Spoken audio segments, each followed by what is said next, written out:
El anillo mágico Magic Ring es el inicio de casi cualquier figura amigurumi. Nos permite iniciar un tejido de forma circular. La forma de crear el anillo mágico es independiente del grosor, tipo o color de lana.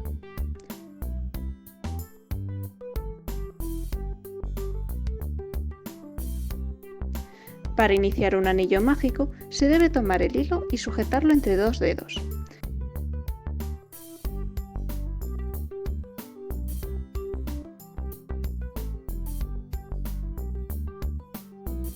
A continuación, se mueve la lana en espiral hacia el interior de la mano, hasta tener el medio hilo sujetado entre los dedos y 3 líneas más.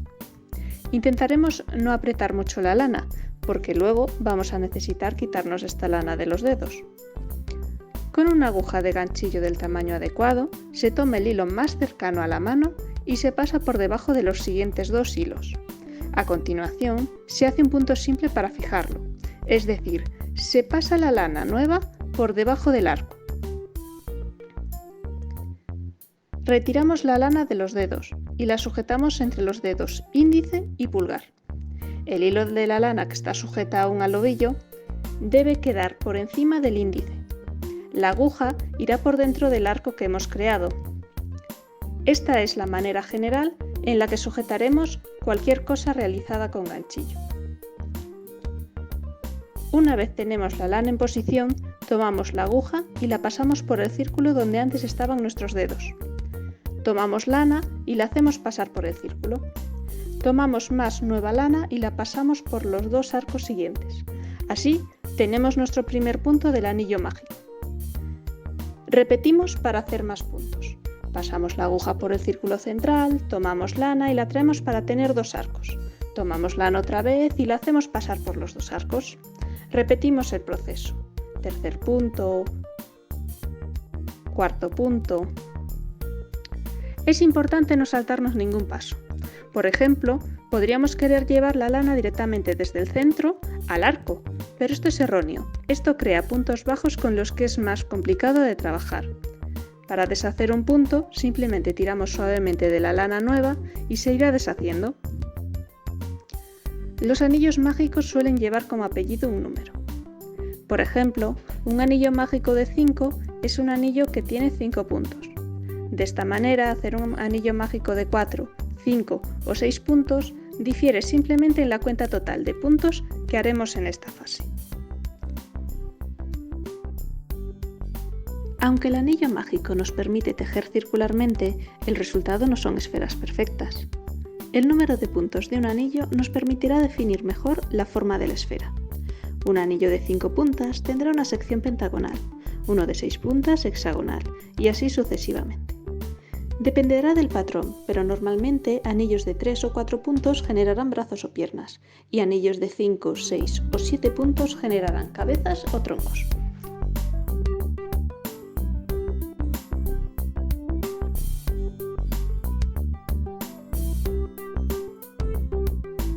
Cuando tengamos el número deseado de puntos, deberemos cerrar el anillo, tirando de los arcos que quedaron de nuestros dedos.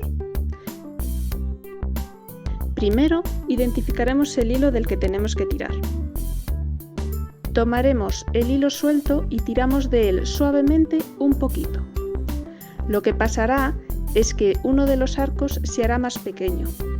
Hay que detectar el lado opuesto de donde se está yendo el hilo y tirar suavemente. Lo que pasará es que el otro arco se va a hacer más pequeño y el que estamos tirando un poco más grande. Sigue tirando hasta que desaparezca uno de los arcos. Ahora, una vez queda un solo arco, tiramos del hilo suelto suavemente hasta que el último arco desaparece. Con esto ya tenemos el anillo mágico de los puntos que hemos realizado.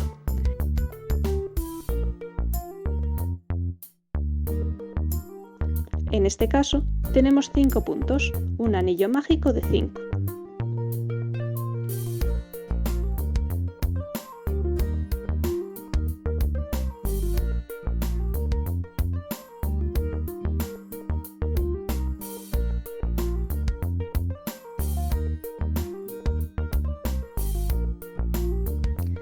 Si disponemos de un cuentavueltas, podríamos atarlo al último punto del anillo.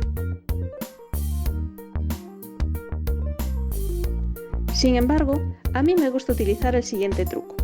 Pasamos el hilo suelto por el último punto. De esta manera, tenemos la vuelta siempre controlada sin necesidad de disponer de un cuentavueltas a mano.